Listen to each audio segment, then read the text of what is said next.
Okay?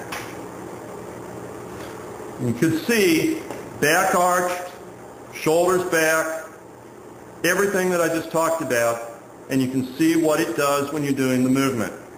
Very, very powerful movements. Now, you can also do, in addition to the normal grip pull-up, you can do a wide grip pull-up. That's like this.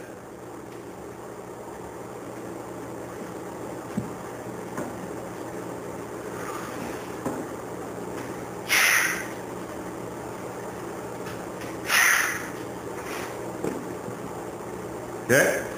Some of you may find that you prefer one movement to the other.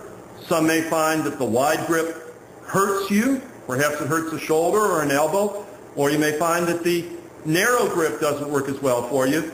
That's why I'm giving you different variations. I want you to choose the one that works best for you. Another variation is a close grip pull-up. That works like this.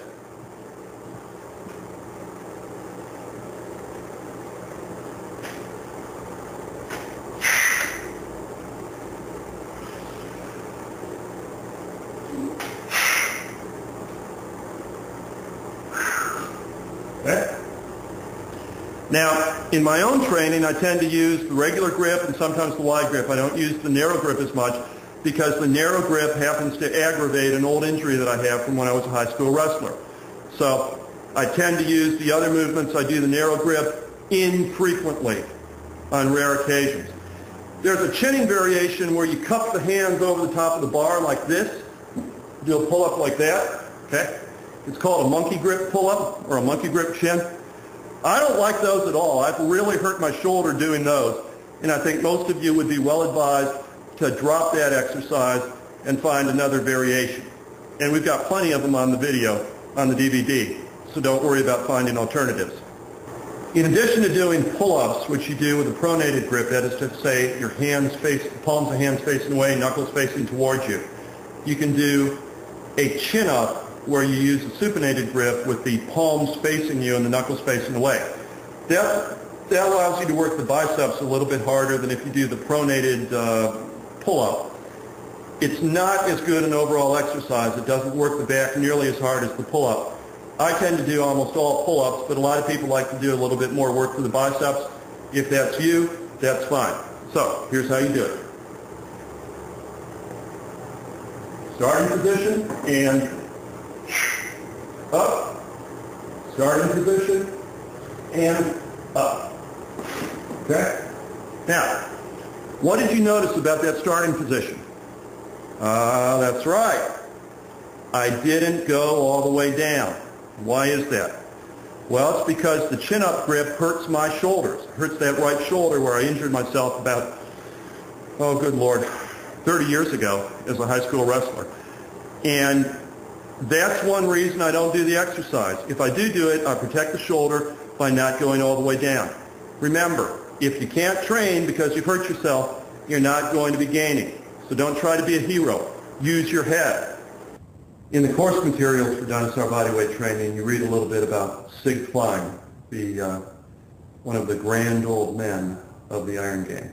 Tremendous athlete, incredibly well-developed man, one of the best-built men of the last century, and one of the most powerful. He could do a letter-perfect standing military press with the heels together, the bar raising from a dead stop at his chest, this slow, keeping pace with the referee's arm as the referee raised his hand. Klein could do that with a barbell that weighed 150% of his own body weight, which is just absolutely remarkable. He was an outstanding gymnast. He could do handstand push-ups and tiger bends till the cows came home. Just a tremendously powerful man, a magnificent example of the very best of the Iron Game. He passed that example on to students over about a 50-year period where he was operating his own gym in New York City, which incidentally was previously owned by Professor Attila, the trainer of Eugene Sandow. So you've got really a line that goes back from Attila to Sandow to Sig Klein, and really forward to what we're doing today. It's an unending continuum, and that's a pretty cool thing. But Klein came up with an exercise called vertical bar pull-ups.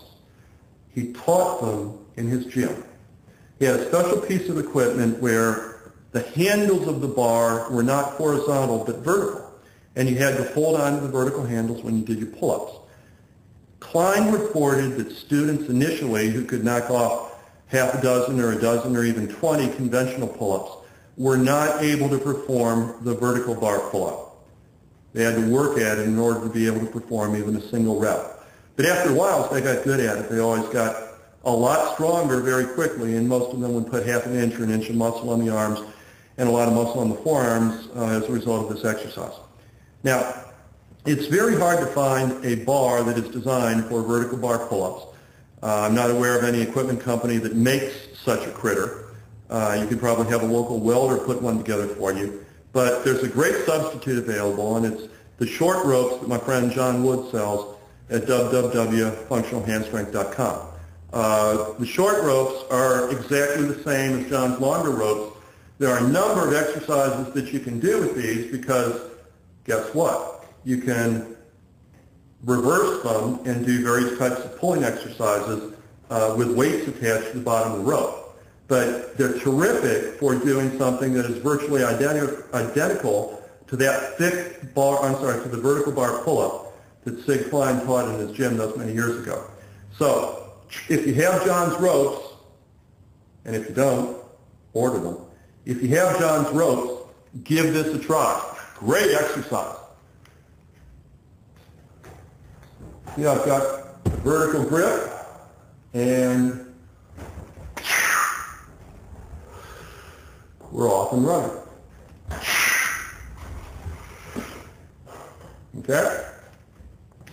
Tremendous, tremendous exercise. And I want to make a point here. This is something that's very important. When people get older, many times they start to develop arthritis in the hands. And the arthritis causes the fingers on the hands to splay out, to move in the wrong direction. The rope exercises strengthen the muscles in exactly the opposite direction. Instead of splaying like that, you're pulling like this with the rope. And what you're actually doing is you're building a defense against arthritic hand conditions as you get older, which can be very important for most of us. So keep that in mind when you're thinking about vertical bar pull-ups, when you're thinking about the rope pull-ups that we'll show on the Rope and Rings DVD. You're not only getting some real good muscle building action, you're actually doing something that will help your hands stay young and strong. You're probably wondering what I'm doing.